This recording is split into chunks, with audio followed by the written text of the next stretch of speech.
will leave Bangladesh to the Prime Minister. মোদির হাতে বাংলাদেশকে ছেড়ে দিলেন ট্রাম্প, বললেন এই দেশ নিয়ে আর কোনো সিদ্ধান্ত নেবেন না তিনি।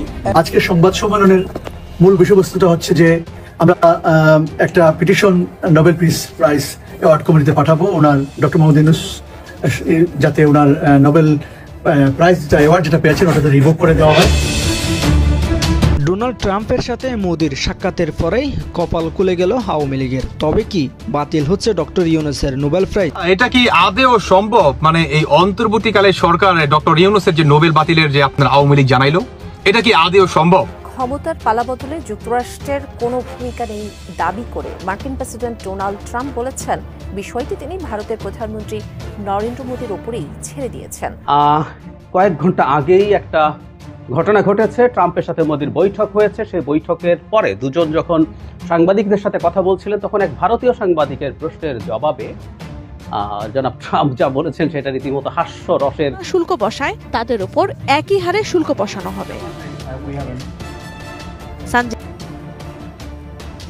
এই যে দেখুন, আমি দাদা আপনাকে একটু জিজ্ঞেস করব যে ইনিই তো এসেছিলেন বাংলাদেশে, মোহাম্মদ ইউনূসের সঙ্গে হাসি মুখে যার ছবি। হ্যাঁ, ইনি প্রধান ভলকার টার্ক ওনার নাম।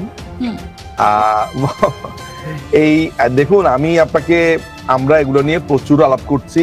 আমেরিকান ডিপ স্টেট, আপনি জানেন যে ট্রাম্প আসার পরে জাতিসংঘের হিউম্যান রাইটস এর থেকে তারা তাদের সাহায্য সরিয়ে নিয়েছে। গতকালকেই ভিডিওটা আমরা দেখতে পেলাম যে ট্রাম্প প্রশাসন সম্পূর্ণ রকম এদের কাছ থেকে সাহায্য সরিয়ে নিয়েছে এবং বলেছে যে হিউম্যান রাইটস অর্গানাইজেশনের, জাতিসংঘের হিউম্যান রাইটস অর্গানাইজেশনের অনেক পটেনশিয়াল ছিল, তারা এটা নিজ হাতে নষ্ট করেছে এবং তারা যে অন্যায়গুলো মানুষের প্রতি করেছে, মিথ্যা রিপোর্টের ব্যাপারে তারা রেফার করেছে, মিথ্যা রিপোর্ট এবং যে অন্যায়গুলো করেছে, যেভাবে তারা। আসসালামু আলাইকুম রহমতুল্লাহ, সবাই কেমন আছেন? আশা করি সবাই অনেক অনেক ভালো এবং সুস্থ আছেন। সবাইকে স্বাগতম জানাচ্ছি আমাদের আরেক নতুন ভিডিওতে। প্রতিদিনের মতো আমি আপনাদের সিরিয়াত ফারুকি। আপনারা জানেন গতকালকে আমেরিকার প্রেসিডেন্ট ডোনাল্ড ট্রাম্পের সাথে দেখা করেছেন ভারতের প্রধানমন্ত্রী নরেন্দ্র মোদী। ডোনাল্ড ট্রাম্পের সাথে দেখা করার পরে সাক্ষাৎকারে হঠাৎ করে ডোনাল্ড ট্রাম্প বলতেছেন বাংলাদেশের দায়িত্ব দিয়েছেন অর্থাৎ নরেন্দ্র মোদীকে। এমন একটা বক্তব্যের পরে এটা নিয়ে সারা দেশে তীব্র সমালোচনা এবং আলোচনা এবং সমালোচনা হচ্ছে। অন্যদিকে ডক্টর মোহাম্মদ ইউনূসের নোবেল প্রাইজ, যে শান্তিতে তিনি যে নোবেল প্রাইজটা পেয়েছেন, সেটা যাতে আমেরিকার প্রেসিডেন্ট ট্রাম্প যাতে বাতিল করে, সেটার জন্য আওয়ামী লীগের বিভিন্ন নেতাকর্মীরা বিভিন্নভাবে চেষ্টা চালিয়ে যাচ্ছে। কি হতে যাচ্ছে তার সর্বশেষ আপডেট জানার জন্য আপনাদের আজকের ভিডিওটি। তা সবাইকে আমি অনুরোধ করবো, আজকের ভিডিওটি অনেক অনেক গুরুত্বপূর্ণ, একটা লাইক দিয়ে সবাই ভিডিও ধরে দর্শক দেখতে থাকুন। আসলে কি ডক্টর ইউনূসের নোবেল প্রাইজ বাতিল হতে চলেছে, কি করতে চলেছে, সর্বশেষ বিস্তারিত দেখে আসি। আজকে সংবাদ সম্মেলনের মূল বিষয়বস্তুটা হচ্ছে যে আমরা একটা petition Nobel peace prize award কমিটিতে পাঠাবো, ওনার ডক্টর মোহাম্মদ ইউনূস যাতে ওনার নোবেল প্রাইজ অ্যাওয়ার্ড যেটা পেয়েছেন ওটাতে রিভোক করে দেওয়া হয়। যদি কোনো কারণে রিভোক না করা হয়, ওনাকে যাতে কন্ডেমনেশন করা হয়, ওনাকে যাতে সমালোচনা করা হয়। আর আমি যেটা ডোসিয়ে যেটা তৈরি করেছি, এটা আপনাদেরকে জানানোর জন্য যে আরও 50টা মানবাধিকার সংস্থার কাছে এটা পাঠানো হবে, এটাও জানানোর জন্য আপনাদেরকে। কারণ বিশ্ব বিবেক এখন জাগতে হবে। বাংলাদেশে যেভাবে মানবাধিকার লঙ্ঘিত হচ্ছে, মানুষ হত্যার মধ্য দিয়ে, আপনার নির্যাতনের মধ্য দিয়ে, ঘর বাড়ি জ্বালিয়ে দেওয়ার মধ্য দিয়ে, প্রতিপক্ষ রাজনৈতিক দলকে বিভিন্ন রকম হয়রানি করার মধ্য দিয়ে, মামলার মধ্য দিয়ে, প্রেস ফ্রিডমকে কেড়ে নেওয়ার মধ্য দিয়ে, আপনার বঙ্গবন্ধুর বাড়ি জ্বালিয়ে দেওয়ার মধ্য দিয়ে, মুক্তিযুদ্ধের চেতনাকে ধ্বংস করার মধ্য দিয়ে এগুলোর প্রতিবাদ করতে হবে এবং যারা প্রতিবাদ করছেন তাদেরকে শাস্তি দেওয়া হচ্ছে, এটা বিশ্ববাসীকে জানাতে হবে। এগুলো থামাতে হবে মানুষের অধিকার প্রতিষ্ঠা করার জন্য, মানবাধিকারের জন্য। তো এই কাজটা যাতে আমরা সবাই করি, আমরা সবাই একই সাথে কাজ করি। আমরা সবাই আসলে কোনো না কোনো মানবাধিকার কর্মী। আপনারা যখন সংবাদ পরিবেশন করেন, আপনারা মানুষের অধিকারের কথাই বলেন। এই কথাটাই আমরা বিশ্ববাসীকে জানিয়ে দিতে যাচ্ছি, বিশ্বের বিভিন্ন সংস্থাকে জানিয়ে দিতে যাচ্ছি। শুরুটা করলাম আমরা নোবেল পিস প্রাইজ অ্যাওয়ার্ড কমিটিতে, ওনার নোবেল প্রাইজ যাতে রিভোক করে দেওয়া হয়। কারণ নোবেল কমিটি যে স্পিরিট ধারণ করেন, শান্তির কথা বলেন, ওনার কাজের সাথে ডক্টর মোহাম্মদ ইউনূসের কাজের সাথে সেই শান্তির কথা চায় না। উনি অশান্তির কাজ করছেন, মানুষের জীবনে দুর্বিষহ পরিস্থিতি তৈরি করতেছেন। আচ্ছা, এটা কি আদৌ সম্ভব? মানে এই অন্তর্বর্তীকালে সরকার ডক্টর ইউনূসের যে নোবেল বাতিলের যে আপনার আওয়ামী লীগ জানাইলো, এটা কি আদৌ সম্ভব? দর্শক বন্ধুরা, এই প্রসঙ্গে কথা বলবো। যদি আমি কিছু আপনার এক্সাম্পল দিব, সেগুলো আপনার একটু খেয়াল করবেন কিংবা একটু ক্যাচ করার চেষ্টা করবেন। প্রথম কথাটি হচ্ছে, অন্তর্বর্তীকালে সরকার ডক্টর ইউনূসের যে নোবেলটা, সেটা কেন বাতিল হবে? আপনি যদি প্রথম কারণ ধরেন কিংবা আওয়ামী লীগ যে কারণগুলা তুইলা ধরছে, এটা 100% কি আপনার গ্রহণযোগ্য। প্রথম কারণ কি, তিনি একজন বাংলাদেশের সরকার এবং তিনি সরকার অবস্থায় তিনি মানে একতরফা মানুষদেরকে তিনি কি ট্যাগেল দিয়ে যাচ্ছে কিংবা নিরাপত্তা দিয়ে যাচ্ছে। আরো যে আপনার কোটি কোটি জনগণ আছে এদেরকে গণহত্যা, মব জাস্টিস, দখলবাজিতা, মব ক্লিন প্রতিনিয়ত চালাচ্ছে কারা? এই বৈষম্য নামে ছাত্র আন্দোলনকারী যারা নাকি আপনার জঙ্গি হামলা চালাচ্ছে এরা। তো এতটুকু যদি আপনি এক্সাম্পল ধরেন কি যথেষ্ট। অনেকে হয়তো বলতে পারেন যে হইল না তুষার ভাই, ওকে আমি আপনাদেরকে আর একটু স্ট্রং মনে করেন এক্সাম্পল দিচ্ছি। প্রথম কারণ হচ্ছে আমি গতকালকে এই ভিডিওটাতে বলছি ভাই, সেটি হচ্ছে আপনার জাতিসংঘের কাছে ডক্টর ইউনূস তিনি যখন 8 আগস্ট ক্ষমতায় বসে তখন আন্তর্জাতিক যে ট্রাইব্যুনাল আছে কিংবা আইসিসি আছে তাদের কাছে কি বিচারের দাবি জানায়, মানে সুষ্ঠু একটা বিচারের দাবি জানায় এই অন্তর্বর্তীকালে সরকার এসে সাথে সাথে। ঠিক এখন তিনি ফেসে যাচ্ছে কিভাবে সেটি হচ্ছে, মানে একটু লক্ষ্য করে শুনবেন। যখন নাকি ডোনাল্ড ট্রাম্প তিনি ক্ষমতায় আসে আপনার আইসিসির যে প্রধান আছে মিস্টার করিম খান ওনাকে আপনার কি নিষেধাজ্ঞা করে দেয় কিংবা আইসিসি কে নিষেধাজ্ঞা করে দেয়। কে দেয়? Donald Trump. অন্যদিকে আপনার আন্তর্জাতিক ট্রাইব্যুনালের যে আপনার প্রধান আছে কিংবা যে চিফ প্রসিকিউটর আছে ওনাকেও কি নিষেধাজ্ঞা করে দেয় কিংবা আইনের আওতায় আনতেছে। কে আনতেছে? Donald Trump. তাহলে এটার সাথে সম্পর্ক কি? কারণ এই দুইটা ব্যক্তি হচ্ছে অন্তর্বর্তীকালে সরকার যে ডক্টর ইউনূস আছে ওনার বন্ধু বান্ধব। তাহলে আসলে এখানে সমস্যাটা কোথায়? সমস্যাটা হচ্ছে আপনার জাতিসংঘকে টোটালি পাশ কাটিয়ে যাচ্ছে। আমি কিন্তু গতকালকে এই ভিডিওতে বলছিলাম, তারপর আমি আবারও বলতেছি ছোট্ট করে। তো এই পাশ কাটিয়ে যাওয়ার জন্যই আওয়ামী লীগ বর্তমান মানে ওই যে বলে না যে আপনার কি সুযোগ মতো কি কোপ মারা না কি মারা, ঠিক এটাই মনে করেন আওয়ামী লীগ ঘটাইতেছে। যে এই অন্তর্বর্তীকালে সরকার তো কোনো নির্ধারিত কোনো ব্যক্তির সরকার নয়, তিনি কি পুরো বাঙালির সরকার, একটা দেশের সরকার। অতএব দল বীর নির্বিশেষে সবাইকে কি লক্ষ্য করতে হবে। এখানে ডক্টর ইউনূসের তার আরেকটা মুখ জবাব যদি এটো জাতিসংঘ আপনার ইনকোয়ারি করে যথেষ্ট হয়ে যাবে ডক্টর ইউনূসকে আপনার যে আপনার নোবেলটা সেটা বাতিল করার ক্ষেত্রে। সেটি হচ্ছে তিনি যখন 8 আগস্ট ক্ষমতায় বসে তিনি ডিরেক্ট বললেন যে আমি আপনার এই ছাত্রদের কিংবা যে আপনার বৈষম্য বিরোধী সমন্বয়কারীরা আছে এদের কি আপনার নির্বাচিত একটা কি আপনার অন্তর্বর্তীকালী সরকার হইছি। অতএব এরা যদি আমাকে ডানে যেতে বলে আমি ডানে যাব, এরা যদি আমাকে বামে যেতে বলে আমি বামে যাব। অতএব আদার্স যে সমস্ত দলগুলো আছে বা যে আপনার পিপলস গুলো আছে যে আপনার দলের গুলা, হ্যাঁ এদের কোনো পড়া ডক্টর ইউনূস কি করে নাই। তিনি ডিরেক্ট সমন্বয়কদেরকে কিংবা বৈষম্য বিরোধী যে ছাত্র আন্দোলনকারীরা ছিল এদেরকে প্রায়োরিটিটা কি অনেক হাই লেভেলের দেয় এবং সমস্ত কিছু এদের দিক নির্দেশনা কিংবা এদের মতামতের ভিত্তিতে বর্তমান দেশটা পরিচালনা করতেছে এই অন্তর্বর্তীকালে সরকার ডক্টর ইউনূস। তাহলে আসলে ফেসে যাচ্ছে কিভাবে? ওই যে বললাম গতকালকে বলছি যে ডক্টর ইউনূস তিনি জাতিসংঘকে পাশ কাটিয়ে যাচ্ছে। কারণ জাতিসংঘ আপনার 5 আগস্টের পর থেকে আপনার 8 আগস্ট ডক্টর ইউনূস ক্ষমতায় বসে, অতএব 3 দিন রাতে বাদ দেন কিংবা 8 আগস্টের পর থেকে থানা লুটপাট, ভাঙচুর, পুলিশ গণহত্যা, মব জাস্টিস, মব ক্লিন, সংখ্যালঘুদের উপর আক্রমণ, তারপরে বাংলাদেশে যে অরাজকতা সৃষ্টি চালায় আপনার থানার উপরে আক্রমণ, থানাকে জ্বালিয়ে পুড়িয়ে দেওয়া কিংবা থানা থেকে আপনার অস্ত্র লুটপাট করা থেকে যত অরাজকতা সৃষ্টি চালায় সমস্ত কিছু কি আপনার এই অন্তর্বর্তীকালী সরকারকে দায়ভার নিতে হবে এবং এটাকেই পাশ কাটিয়ে যাচ্ছে এই অন্তর্বর্তীকালী সরকার। যখন নাকি ডক্টর ইউনূস আপনার তার বন্ধু বান্ধব থাকতে জাতিসংঘের কাছে আপনার একটা করে দাবি জানায় বিচারের জন্য, ঠিক এখন যখন নাকি জাতিসংঘ 8 আগস্টের পরে কিংবা 5 আগস্টের পরে যে অরাজকতা সৃষ্টি চালায় সমস্ত কিছু হিসাব চায় কিংবা যে বা যারা নাকি গণহত্যার শিকার হয়েছে এদের কি আপনার ময়নাতদন্তের একটা রিপোর্ট চায়, কিন্তু এই রিপোর্ট কেন দিচ্ছে না? যদি না দেয় আপনার ডোনাল্ড ট্রাম্পের যে আপনার চিফ প্রসিকিউটর আছে যে আইসিসি আবার নতুন যে প্রধান হবে আপনার এই ডোনাল্ড ট্রাম্পের আপনার নিয়োগকারী সে বাংলাদেশে আসবে, আসার পর এটাকে আবার আপনার লাশটাকে আপনার কবর থেকে উঠানো হবে, ময়নাতদন্ত করা হবে, তখন কি আপনার বিচার হবে আন্তর্জাতিক ট্রাইব্যুনালে। তো ডোনাল্ড ট্রাম্প যখন নাকি কিংবা জাতিসংঘ যখন নাকি দেখবে যে ডক্টর ইউনূস আসলে তলে তলে ভাই এত কিছু ঘটাইতেছে, যে he is the master mind কিংবা মব ক্লিন দখলবাজিটা মব জাস্টিসের he is the master mind, is the 1%, তখন কি তাকে বামবদিতে তার নোবেলটা কেড়ে নিতে আমার মনে হয় 2 মিনিটের সময় নিবে না জাতিসংঘ। কেন নিবে? কারণ তুমি যে সরকার হইছ তুমি তো কোনো জনগণের বা নির্ধারিত কোনো সরকার না, তাই না? তুমি হচ্ছে পুরো দেশের সরকার, আর এই সরকার তিনি কি এক তরফা যাচ্ছে, বুঝতেছেন আপনি? মানে কি তিনি এক তরফা যাচ্ছে, এটাই হচ্ছে যথেষ্ট তার নোবেলটা মনে করেন টুস করে মনে করেন কেড়ে নেওয়ার জন্য। এখন আসলে আওয়ামী লীগ কতটুকু সফল হতে পারে বা না হতে পারে সেটা আমি জানি না, কিন্তু আমি যে এক্সাম্পল গুলা দিলাম, হ্যাঁ, আরো হার্ড এক্সাম্পল আছে, তবে ভিডিওটা অনেক লং হয়ে যাবে, আমি আসলে লং করতে চাচ্ছি না। আমার মনে হয় এতটুকুই যথেষ্ট আপনাদের বোঝানোর সুবিধার্থে আমি আসলে কথাগুলো বললাম যে আওয়ামী লীগ এভাবে কি সাবমিটটা করে জাতিসংঘের কাছে যে ডক্টর ইউনূস বাংলাদেশে একতরফা আপনার জঙ্গিদের হয়ে, আর যারা নাকি স্বাধীনতায় বিশ্বাস করে, যারা নাকি ৭১-এ বিশ্বাস করে, তাদের উপরে গণহত্যা, মব জাস্টিস প্রতিনিয়ত চলমান।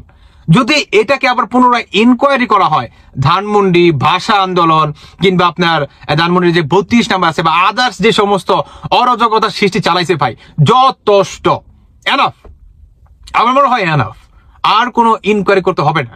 শুধু ধানমন্ডির ৩২ নাম্বার দিকে আপনার তাকালেই হবে, আর কোনো দিকে তাকাতে হবে না আমার মনে হয়। দর্শক বন্ধুরা, আমার মনে হয় এতটুকুই যথেষ্ট ডক্টর ইউনূসের নোবেল বাতিলের ক্ষেত্রে। তবে আসলে এখন দেখার পালা যে আওয়ামী লীগ আসলে কতটুকু স্ট্রং ভূমিকা রেখে জাতিসংঘের কাছে বিষয়টা সাবমিট করতে পারে কিংবা সাবমিট করছে, এটাই হচ্ছে মুখ্যম বিষয়। দর্শক বন্ধুরা, বাকিটা আপনাদের ব্যক্তিগত মতামত অবশ্যই জানিয়ে যাবেন। ধন্যবাদ সবাইকে, আল্লাহ হাফেজ, আসসালামু আলাইকুম। But I will leave Bangladesh to the Prime Minister. মোদির হাতে বাংলাদেশকে ছেড়ে দিলেন ট্রাম্প, বললেন এই দেশ নিয়ে আর কোনো সিদ্ধান্ত নেবেন না তিনি। এমন সংবাদ ছড়িয়ে পড়ার পর তীব্র প্রতিক্রিয়া আসে সামাজিক যোগাযোগ মাধ্যম ফেসবুকে, আসে সমালোচনার ঝড়ও। এমন প্রেক্ষাপটে নেটিজেনরা প্রশ্ন তোলেন, তবে কি মোদির হাতেই বাংলাদেশের ভবিষ্যৎ? ট্রাম্প কি সত্যি এমন কোনো বার্তা দিয়েছেন বাংলাদেশ প্রসঙ্গে? And Mr. President, what you would like to say about the Bangladesh issue, because we saw and it is evident. Trump মোদির বৈঠকের পর দুই নেতা গণমাধ্যমের কাছ থেকে আসা বিভিন্ন প্রশ্নের জবাব দেন। এমন এক প্রশ্নে উঠে আসে বাংলাদেশ প্রসঙ্গ, যেখানে ভারতীয় এক সাংবাদিক মার্কিন প্রেসিডেন্টকে প্রশ্ন করেন, বাইডেন প্রশাসনের আমলে মার্কিন ডিপ স্টেট বাংলাদেশের সরকার পরিবর্তনের সঙ্গে জড়িত ছিল, এই বিষয়ে আপনার দৃষ্টিভঙ্গি কি? এমন প্রশ্নের জবাবে ট্রাম্প বলেন, না, আমাদের ডিপ স্টেটের এখানে কোনো ভূমিকা ছিল না। এরপর ভারতের প্রধানমন্ত্রীকে ইঙ্গিত করে তিনি আরো বলেন, রান্নায় আমার ভালোবাসা Jamuna gas stove. Jamuna gas stove, আধুনিক, নিরাপদ ও দীর্ঘস্থায়ী। প্রধানমন্ত্রী এই বিষয়টি নিয়ে বহুদিন ধরে কাজ করেছেন, আর এটা নিয়ে শত শত বছর ধরে কাজ করা হয়েছে। তাই বাংলাদেশের বিষয়টি আমি প্রধানমন্ত্রীর উপরেই ছেড়ে দিব, অর্থাৎ নরেন্দ্র মোদীকে এই বিষয়ে কথা বলার জন্য অনুরোধ করেন ট্রাম্প। কিন্তু মার্কিন প্রেসিডেন্টের এই ইঙ্গিতে নরেন্দ্র মোদী কোনো উত্তর না দিয়ে কথা বলতে শুরু করেন ইউক্রেন প্রসঙ্গে। রাশিয়া ইউক্রেন যুদ্ধ অবসানে ভারতের সম্ভাব্য ভূমিকা নিয়ে মোদী বলেন, যুদ্ধ বন্ধের সম্ভাব্য সমাধান খোঁজার ক্ষেত্রে ট্রাম্পের উদ্যোগকে আমি সমর্থন জানাই। বৈশ্বিক জনমত বলছে ভারত এই যুদ্ধে নিরপেক্ষ ভূমিকা পালন করেছে, কিন্তু আমি একটা বিষয় স্পষ্ট করতে চাই, ভারতের ভূমিকা নিরপেক্ষ ছিল না, আমরা সবসময় শান্তির পক্ষে ছিলাম। ট্রাম্পের প্রশংসায় গণমাধ্যমকে মোদী বলেন, প্রেসিডেন্ট ট্রাম্প সবসময় তার নিজের দেশকে অন্য সবকিছু থেকে এগিয়ে রাখেন, যা আমার দৃষ্টিতে একটি প্রশংসনীয় কাজ। আমিও একই কাজ করি বলেও জানান নরেন্দ্র মোদী। মির্জা ফখরুল ইসলাম সাহেব গেল ৬ মাসে তিনি তার যে বিভিন্ন বক্তব্যগুলো দিয়েছেন, এই বক্তব্যগুলির মাধ্যমে অনেকেই মনে করছেন তিনি আওয়ামী ঘরানায় চলে যাচ্ছেন, কিন্তু আসলে না। ওনার যে মেন্টালিটি, এটা ডিফারেন্ট একটা মেন্টালিটি। আমি ওনাকে খুব অবজার্ভ করি, মানে গতানুগতিক ধারার কথা তিনি বলেন না। তিনি যে থিওরিটা আজকে নিয়ে আসছেন, আমার কাছে মনে হচ্ছে this is the perfect theory. এখন এটা আওয়ামী লীগের বেলায় হতে পারে, ও মানে আগে জামাতের বেলায় ছিল, ভবিষ্যতে বিএনপির জন্য এমন দিন আসতে পারে। আবার জাতিসংঘ কিন্তু একই কথা বলেছে। দর্শক, যখন আওয়ামী লীগের রাজনীতি থাকবে নাকি থাকবে না, সমন্বয়করা বলছেন হয়তো আওয়ামী লীগ থাকবে, নয়তো তারা থাকবে। তো পরিণতি যেদিকে যাচ্ছে তারাই চলে যেতে হবে। কেন?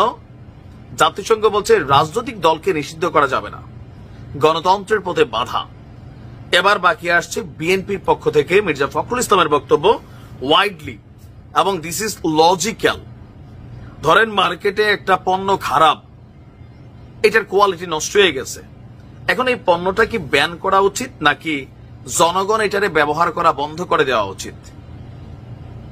আমার কাছে মনে হচ্ছে জনগণ যদি না খায়, জনগণ যদি না কিনে, কোম্পানি নিজে নিজে লাল বাতি জ্বালাইয়া নাই হইয়া যাবে। কিন্তু এইটারে যদি অন্য কেউ জোরপূর্বক বন্ধ করে, নিষিদ্ধ জিনিসের প্রতি মানুষের আকর্ষণ বাড়তেই থাকে। যেমনটা জামাতের বেলা আমরা দেখছি, কার্যত বিএনপি জামাতের রাজনীতি নিষিদ্ধ ছিল, কিন্তু ভেতরে ভেতরে তলে তলে বিশাল একটা সমর্থক তারা তৈরি করেছে। ইভেন আওয়ামী লীগের মধ্যে হান্দাই গেছে, যাইয়ে তো পুঙ্গি বাজাইছে। আওয়ামী লীগের পুঙ্গি কে বাজাইছে? আওয়ামী লীগের এই যে বিভিন্ন কমিটি টমিটি গুলাতে যারে তারে নিছে, টাকা খাইছে, আর যারা ঢুকার তারা ঢুকছে, এবং কি গোপনে তারা তাদের কর্মকাণ্ড চালাইছে। 5ই আগস্ট এর আগে যা হয়েছে সবকিছু আমরা দেখছি।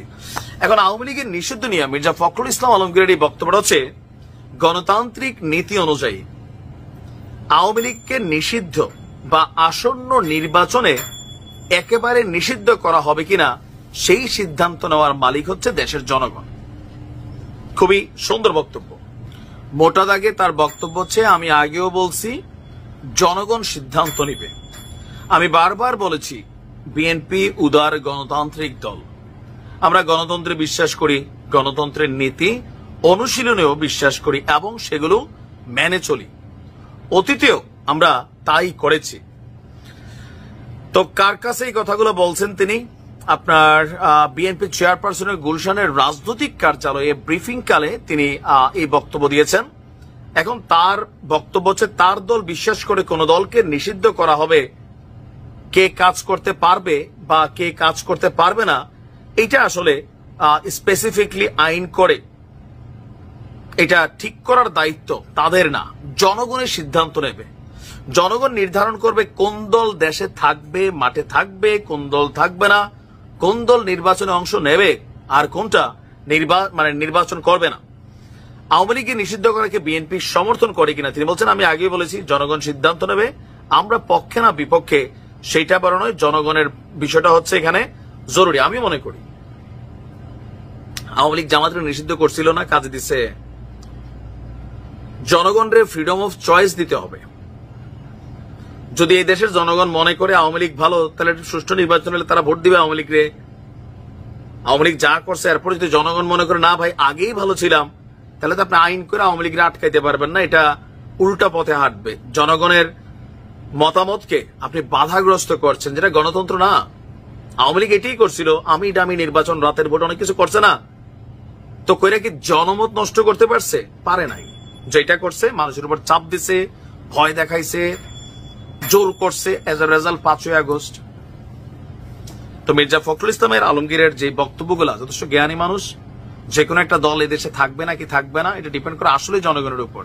জনগণ না চাইলে দাঁড়াবে, একটা ভোটও পাইতো না। কত দল আছে না এই দেশে, যেমন এই যে আমাদের জামাত ইসলাম, একসময় তারা কিন্তু একা নির্বাচন করেছিল, 3টা না 5টা আসন পাইছে। জনগণ দেয় নাই ভোট, আওয়ামী লীগ বিএনপি দিয়ে দিছে। এখন ছাত্ররা দল করছে, জনগণ যদি মনে করে ছাত্রদের ভোট দিয়ে দিতে পারে, আবার সারা বাংলাদেশে 3টা আসন নাও পাইতে পারে। তাহলে কি হবে? কনফিডেন্স লেভেলটা ভাঙা যাবে। জনগণকে সিদ্ধান্ত নিতে হবে, এটা হচ্ছে গণতান্ত্রিক দেশের রুলস। এখন কোন দলকে নিষিদ্ধ করার বিষয়টা আমাদের দেশে জোর কইরা ক্ষমতা খাটাই আওয়ামী লীগ একবার করছে, ইতিহাসে মানে প্রথম তারাই করছেন, এর আগে করছে আমি জানি না। তো ঠিক নাই ভাই, এখন জামাত দেখেন কি পরিস্থিতি তো তাদের দেশে। তো সেই ক্ষেত্রে উচিত হচ্ছে জনগণের উপর সিদ্ধান্ত ছেড়ে দেয়। তবে যারা অন্যায় করছে, অপরাধ করছে, ক্রাইম করছে, মানুষকে খুন করছে, তাদের বিচার হবে, সেটা আলাদা। আওয়ামী লীগ আর রাজনীতিবিদ দুই জিনিস। যারা অপরাধী তাদের বিচার হবে। এখন দেখা যাক, তারপর এটা একটা সিদ্ধান্তের বিষয়, আলোচনার বিষয়। তবে বিএনপি এটাতে রাজি হবে না, বোঝাই যাচ্ছে। ভালো থাকুন। শেখ হাসিনার পতনের পর থেকে আমরা একটা কথা বলছি, সেটা হলো শেখ হাসিনার পতন মানে আসলে ভারতের সোকল ফরেন পলিসির পতন। মানে সোকল বলছি, ভারত যা করছে এটা আদৌ একটা ফরেন পলিসি হিসাবে বলতে আমার খুবই বাধে। যাই হোক, ভারত এই পতনের পর তার পরাজয়কে মেনে নিতে পারছিল না, তাই অনিবার্যভাবে একটা ন্যারেটিভ তারা মাঠে রাখার চেষ্টা করেছে ক্রমাগত। সেটা হচ্ছে শেখ হাসিনাকে ক্ষমতাচ্যুত করার জন্য আমেরিকা কাজ করেছে, আমেরিকার ডিপ স্টেট কাজ করেছে। কোনো কোনো জায়গায় চায়না, পাকিস্তান এসব দেশের নামও আনা হয়েছে। ক্রমাগত এই কাজটা তারা করেছেন।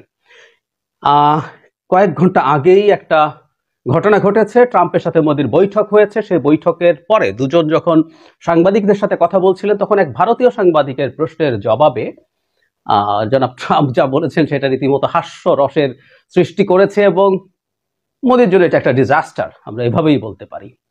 তো কি বলেছেন, কেন বলেছেন, শুধু যা বলেছেন তা না, সেই ওই ভিডিওর সময় মোদির দ্য ভেরি বডি ল্যাঙ্গুয়েজ, সেটাও আসলে খুব গুরুত্বপূর্ণ বার্তা আমাদেরকে দেয়। সেটা নিয়ে একটু কথা বলতে চাই। তার আগে সাম্প্রতিক সময়ে বাংলাদেশ শেখ হাসিনার পতনের সাথে আমেরিকাকে জড়িয়ে অনেকগুলো জায়গায় বলা হয়েছে, লেখা হয়েছে। এর মধ্যে মাইক বেঞ্চ নামে এক ভদ্রলোক, তিনি আসলে ট্রাম্পের আগের মেয়াদে সরকারের অংশ ছিলেন। তিনি অ্যাঙ্কার টাকার কার্লসনের সাথে কথা বলেছেন। টাকার কার্লসনকে আমরা সম্ভবত চিনি অনেকেই। সেটা হলো উনি খুবই প্রো ট্রাম্প একজন মানুষ। উনি রিপাবলিকান তো প্রো ট্রাম্প, আমি প্রায় বলি যে ট্রাম্প কিন্তু রিপাবলিকান নন। এবং শুধু সেটা না, তাকে পুতিনও খুব পছন্দ করেন। এটা কার্লসনের পরিচয় একটু ব্যাকগ্রাউন্ড হিসেবে জেনে রাখা ভালো হবে। রাশিয়ার ইউক্রেন আগ্রাসনের পর যখন পুতিন ওয়েস্টার্ন মিডিয়ার সাথে অলমোস্ট কথা বলছেন না, কারোর সাথে কোনো সাক্ষাৎকার দিচ্ছেন না, তখন খুবই উত্তেজনাকর একটা মুহূর্তে টাকার কার্লসন গিয়ে পুতিনের সাক্ষাৎকার নিয়েছিলেন এবং সেই সাক্ষাৎকারটা মানে ওয়েস্টের স্ট্যান্ডার্ডে আদৌ কোনো জার্নালিজম ছিল না। মানে একেবারে বাংলাদেশের ফারজানা রূপা মোজাম্মেল বাবুরা যা করতেন তা বলছি না, কিন্তু মোটামুটি ওদের স্ট্যান্ডার্ডে এইরকম কিছুই আসলে ওখানে ঘটেছিল। তো যাই হোক, কার্লসনের সাথে যখন সাক্ষাৎকার দিয়েছেন মাইক বেঞ্চ, সেখানে মূলত ইউএসএআইটি নিয়ে কথা হয়েছিল। আমরা জানি ইলন মাস্কের যে প্রতিষ্ঠান আছে, যে অথরিটিটা তিনি লিড করেন, ডজ, যেটা আমেরিকার ফেডারেল সরকারের ব্যয় কমানোর কাজ করছে, সেখানে ইউএসএআইডি কে তারা পুরো বন্ধ করে দেওয়ার ন্যারেটিভ তৈরি করছিলেন, যুক্তি তৈরি করছিলেন। তো সেই যুক্তি দিতে তিনি সেখানে আসেন এবং এখানে অনেক আলাপ আসেন এবং একটা পর্যায়ে রেজিম চেঞ্জের আলাপ প্রসঙ্গে বাংলাদেশ আসে। বেঞ্চ তখন বলছেন যে বাংলাদেশে কয়েক মাস আগে যে প্রধানমন্ত্রীর পতন এবং পালিয়ে গেলেন তিনি, সেটা আমেরিকা ঘটিয়েছে। খুব স্পষ্টভাবে তিনি বলেছেন। ব্যাকগ্রাউন্ড তিনি এভাবে বলছেন যে আমেরিকা বিভিন্ন জায়গায় যেখানে যেখানে তার স্বার্থ কাজ করে না, সেখানে সে রেজিম চেঞ্জ করার চেষ্টা করে। এবং দুভাবে রেজিম চেঞ্জের কথা তিনি বলছেন। একটা হলো নির্বাচনের মাধ্যমে বিরোধীদের সাথে যদি আমেরিকার আন্ডারস্ট্যান্ডিং ভালো থাকে, তারা চেষ্টা করে নির্বাচনে সাপোর্ট করে তারা তাকে জেতাতে, এটা একটা পথ। আরেকটা পথ হচ্ছে নানানভাবে ফান্ডিং করে, লোকজনকে অর্গানাইজ করে কালার রেভলিউশন, ইউরোপে যেটা হয়েছে বহু সময়, এগুলোকে ওরা কালার রেভলিউশন বলে। তো সেই রেভলিউশন ঘটানো, দুটোর একটা। না, ওটা বলেন না, অবশ্য শেখ হাসিনার সময় নির্বাচনের মাধ্যমে সম্ভব ছিল না। যাই হোক, এবং বেঞ্জো এখানে যে কাজটা করেছেন, তিনি স্পষ্টভাবেই সেন্ট মার্টিনসের কথা এনেছেন, যে আমেরিকা ওখানে একটা তৈরি করতে চায়, বেইজ তৈরি করতে চায়, যে বেইজটা শেখ হাসিনা দিতে রাজি হননি, কারণ আমেরিকার উদ্দেশ্য ছিল বেইজ তৈরির মাধ্যমে চায়নাকে কন্টেইন করবেন, চায়নার ফুটপ্রিন্ট কমাবেন। কিন্তু শেখ হাসিনা এটা অ্যাগ্রি করেন নাই, তার ভূমিতে এটা তার কাছে রিস্কি মনে হয়েছে, ইত্যাদি ইত্যাদি। এখন আমেরিকার এই চাওয়া যেহেতু পূর্ণ হয় নাই, তাই আমেরিকা অন্য পথে গেছে। বেঞ্জের কথা, সেখানে একটা কথা যোগ করে রাখি, বাংলাদেশে শেখ হাসিনার পতনের জন্য আমেরিকা যখন নানান স্টেপ নিচ্ছিল, মানে শেখ হাসিনাকে আমেরিকা চায় নাই ক্ষমতায়, ইটস ট্রু। এটা আমেরিকার কারণ ছিল কোনো রকম কোনো চ্যারিটি না, বহুবার বলেছি, ওই সময় বলতাম কথাগুলো। It's a trade of. America মনে করেছে বাংলাদেশে যদি গণতন্ত্র আসে, তাহলে শেখ হাসিনার মতো অথরিটারিয়ান সরকার, যাদের কমন প্রবণতা থাকে চায়নার দিকে যাওয়ার, সেটা কমবে, চায়নার ফুটপ্রিন্ট কমাতে পারবে। এবং আমরাও এটা মেনে নিয়েছিলাম যে আমাদের মুভমেন্টে যদি আমেরিকার এই পদক্ষেপগুলো কাজে লাগে, এই পদক্ষেপগুলো যুক্ত হয়, সেটা আমাদের সফল হতে সাহায্য করবে। সো এসব বলেও আসলে খুব বেশি লাভের কিছু নেই। তবে সেন্ট মার্টিনসের ব্যাপারটা ডাহা মিথ্যা, যেটা আমরা এখন পর্যন্ত দেখছি। যাই হোক, তিনি এরপর বললেন, বিএনপির নামও আসলেন, উনি ন্যাশনালিস্ট পার্টি বলেননি, বাংলাদেশ ন্যাশনাল পার্টি বলেছেন। সেই পার্টি আমেরিকা যা চায় সেই ধরনের কিছু সুবিধা বা বেনিফিট দিতে পারে বলে আমেরিকার পারসেপশন হয়েছে, তাই নাকি আমেরিকা সাহায্য করা শুরু করেছে। এবং তুই এনডিআই, আইআরআই এর নাম আনলেন।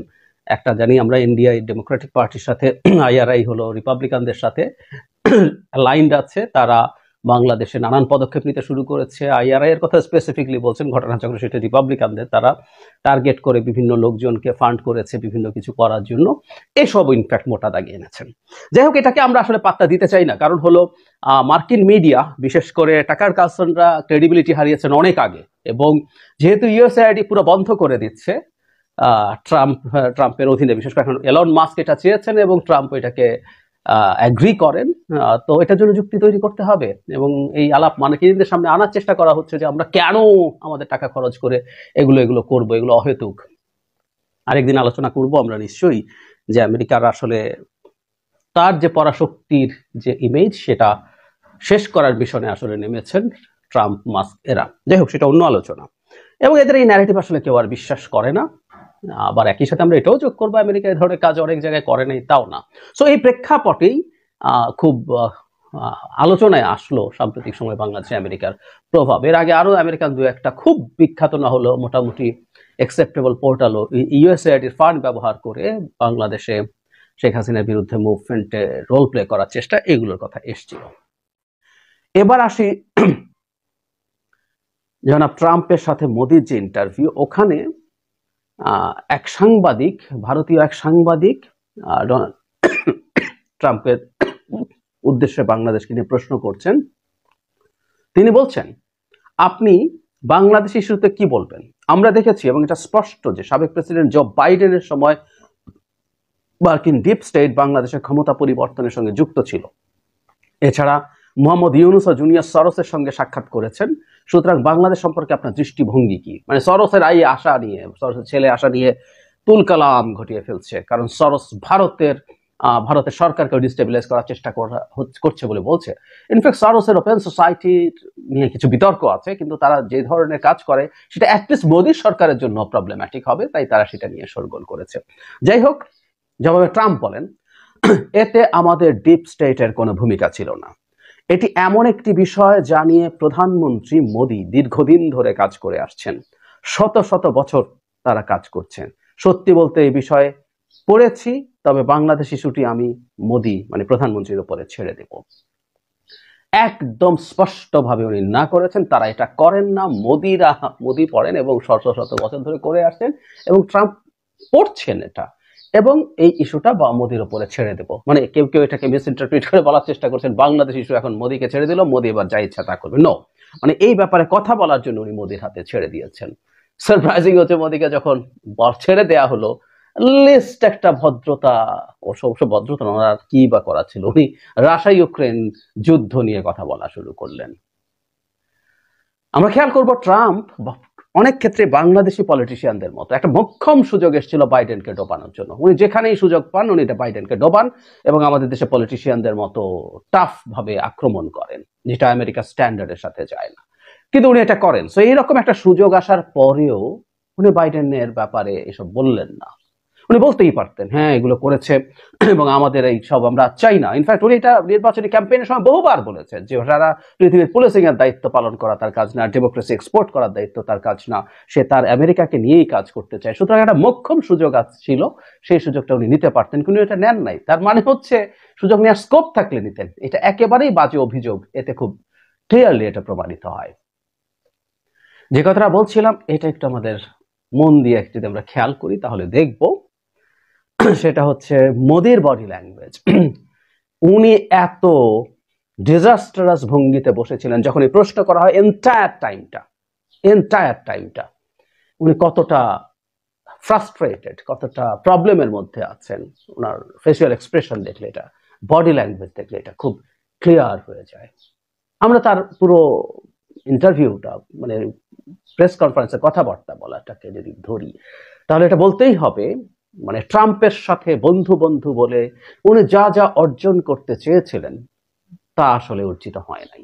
এবারকার ট্রাম্পের সাথে তার আগের মতো যে কেমিস্ট্রি ছিল, আগেও কিছু প্রবলেম ছিল কিন্তু কেমিস্ট্রি ওয়াজ মাচ বেটার।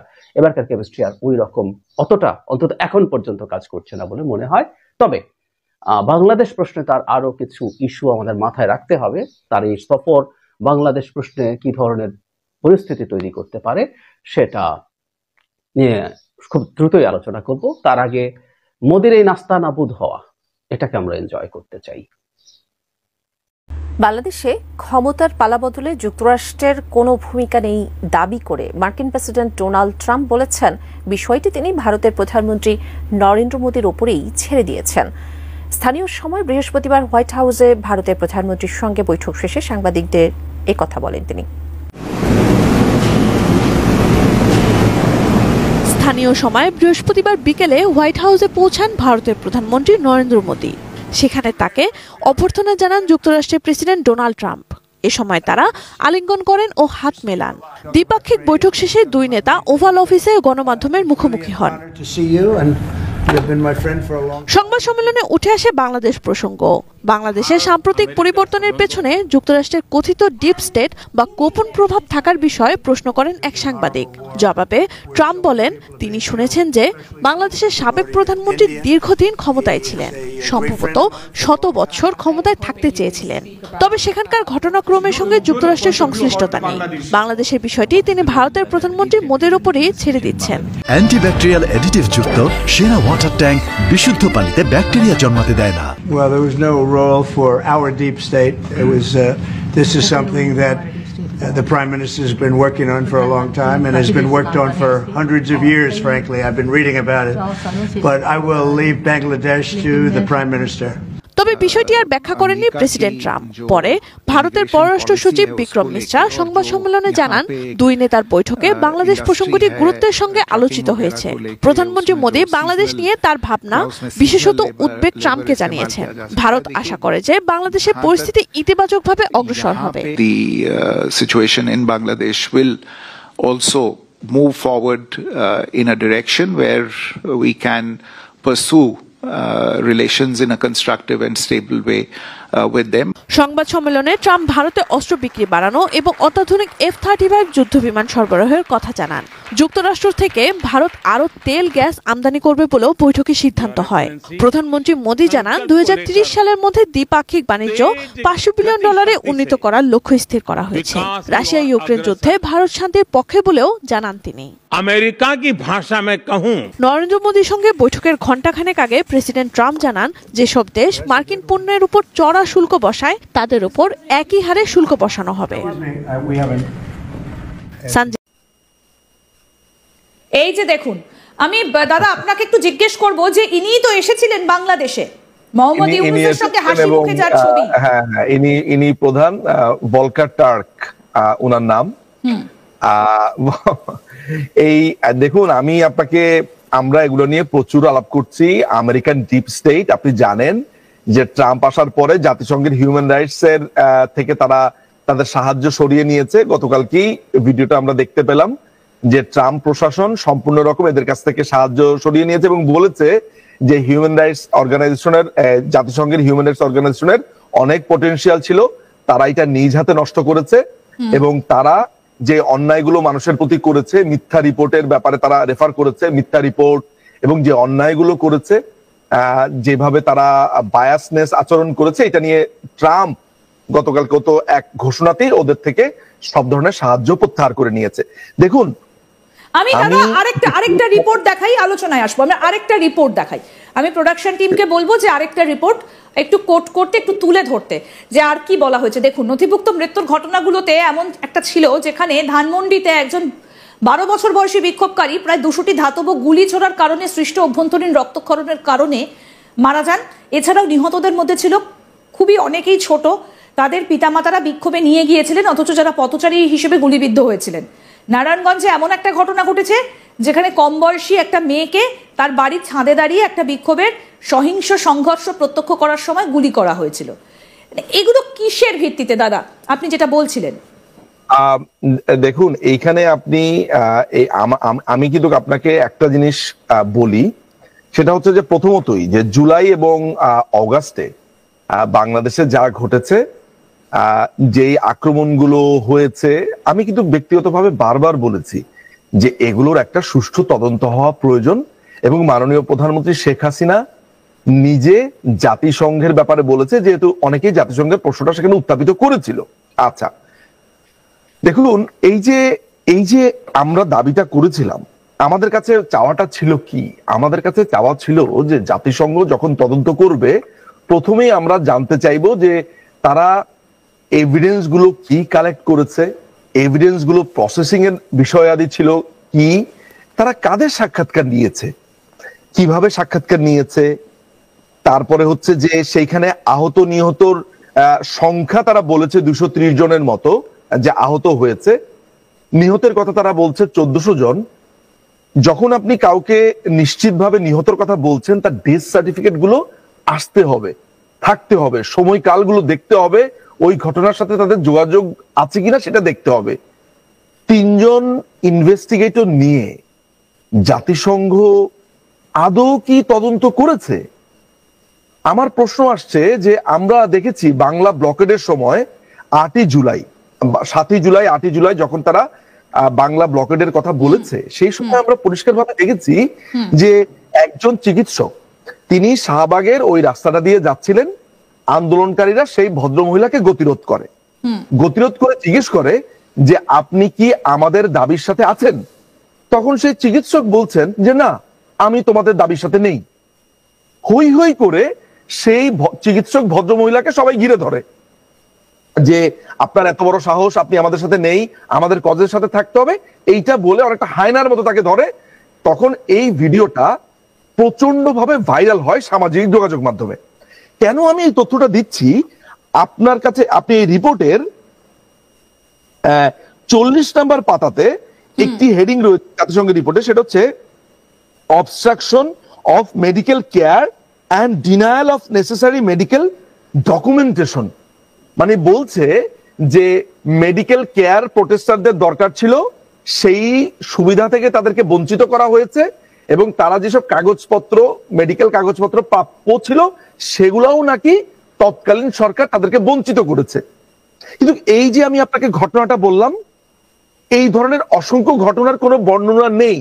ঠিক, আমাদের কাছে এরকম আরো একটা বিষয় রয়েছে, আমরা সেটাও দেখাবো। আপনি বলছেন যে অসংখ্য ঘটনা, তার কোনো বর্ণনা নেই। এই দেখুন, 5ই আগস্টের কথা বলা হয়েছে, বিক্ষোভের শেষ এবং সব থেকে প্রাণঘাতী দিনের একটিতে আজমপুরে পুলিশের গুলিতে 12 বছর বয়সী একটা ছেলে স্মরণ করে যে পুলিশ সব জায়গায় বৃষ্টির মতো গুলি করছিল, সে অন্তত 1 ডজন মৃতদেহ দেখতে পেয়েছিল বলে বর্ণনা করেছে।